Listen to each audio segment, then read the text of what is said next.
In this video, we're going to look at finding inequalities using a graph. Well, let's have a look at an example. We're asked here to sketch two graphs. Let's look at this one first. Graph of y equals 2x over x plus 3. Well, what obvious things happen here? When x is 0, y is 0. When y is 0, x is 0 and no other value, we know that this graph must pass through the origin. So let's make a little mark on the diagram to say that the graph passes through the origin. The next thing I would look at is the x plus 3 on the denominator. We have a problem when x is minus 3. So what I like to do now is to draw a vertical line through x equals minus 3. This vertical line now shows the discontinuity in the graph at x is minus 3. The next thing we can look at is what happens when x is very large. If x is around about 1 million, 2 million over 1 million and 3, the 3 doesn't make much difference. So that's roughly 2 million over 1 million, 2. The same is going to be true at minus 1 million. So when x is very large, y is going to be about 2. Let's show that with a line on the graph. If we now look at what happens when x is, say, 100, we have 200 over 103. That's just a little bit less than 2.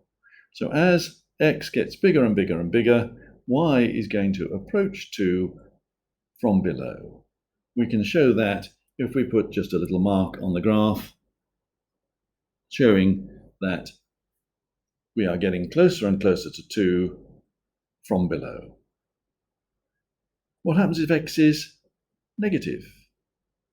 Minus 100, minus 200 over minus 97. Well, the minuses cancel.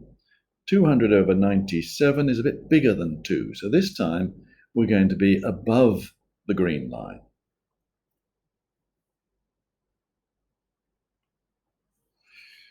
Slowly building up a picture of this graph. We know that it goes through the origin, goes out there, goes out there. What happens now near x is minus 3? Well, if x is just a little bit bigger than minus 3, say something like minus 2.9, minus 2.9 on the bottom will give us plus 0.1, so we're positive on the bottom, negative on the top, so the whole expression is negative. And as x gets closer and closer to minus 3, the number on the bottom gets very, very small, so this becomes huge and negative.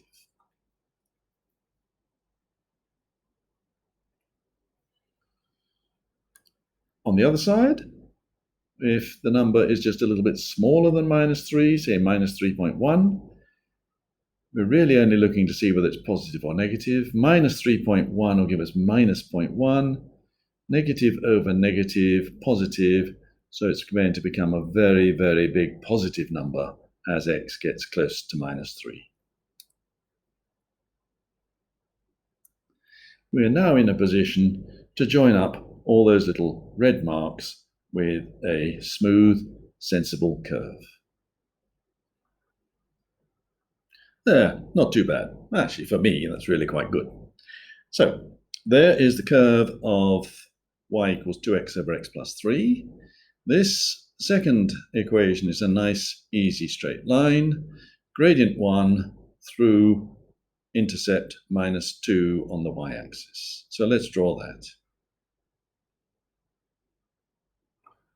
We are now in a position to use our sketch to solve this inequality. 2x over x plus 3 greater than or equal to x minus 2. In other words, when is the red curve above or meeting the blue straight line? Well, the important points are going to be where the curve and the line meet. So the first thing we need to do is to solve the equation 2x over x plus 3 equals x minus 2. I've no worries about multiplying this time because I'm using an equation. Doesn't matter whether x plus 3 is positive or negative if we have an equation. Let's multiply out the right-hand side. X squared plus x minus 6. Subtract 2x from each side. 0 is x squared minus x minus 6, which factorizes nice and easily into x plus 2, x minus 3. Yes, minus 3x plus 2x minus x. And therefore, x is minus 2 or 3. So that the first intersection is at minus 2, and the second intersection is at plus 3. Let's make that look a little bit better. 3. Still not very good. So now we're merely asked to look at the graph and decide when is the red graph above or touching the blue one. Well, everything over here is clearly above, and so we can start off with x is less than minus 3. And then on the other side, greater than or equal to for x between minus 2 and 3 inclusive.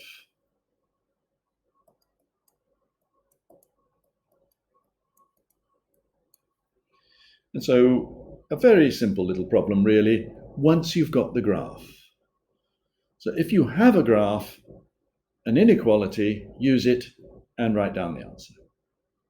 If you have no graph and you're not asked to draw one, then the algebraic technique of multiplying both sides by x plus 3 squared is easier. For inequalities of the sort we've just done, the algebraic technique is easier unless you already have a graph. But if you have inequalities involving a modulus, you should always sketch a graph. Let's look at an example of that. Find the values of x which satisfy mod x squared minus 19 less than 5 brackets x minus 1. Here we must have a look at a graph to see what is going on. You should all be able to sketch a graph like this easily. The red graph is the graph of mod x squared minus 19. The graph without the moduli sign would go round like that, through at root 19 and minus root 19. Modulus, flip the bottom bit up, goes through 19. The other one is a nice, easy, straight line graph. This tells us what we actually want to look for. If we want to look for A, we need to solve the graph which has been flipped up, which is minus of x squared minus 19 equals 5x minus 1. Rearranging that, we get 0 equals, that's a bit messy, let's make it look nicer. 0 equals x squared plus 5x minus 5 minus 19 is minus 24. That gives us that 0 is equal to x plus 8, x minus 3. That gives us that x is equal to 3 or minus 8. This is why it's nice to have the graph. We've only got to look up here and see that obviously x has got to be positive. The minus 8 we discard.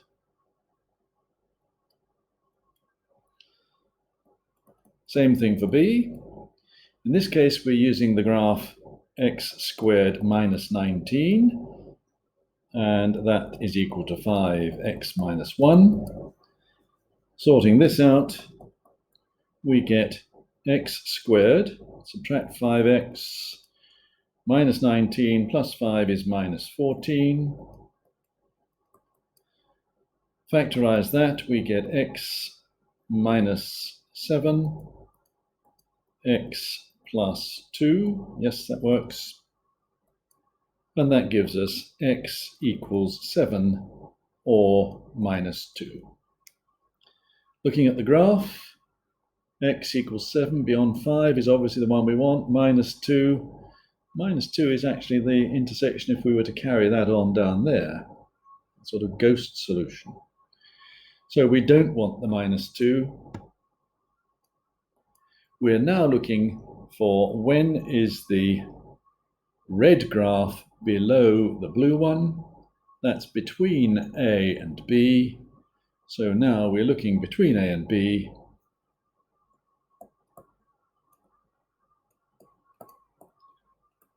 And that gives us that 3 is less than x is less than 7. The new Further Maths pure books seem to like you to put this in set notation. In set notation, that is the set, which is what the curly brackets mean, x such that 3 less than x less than 7.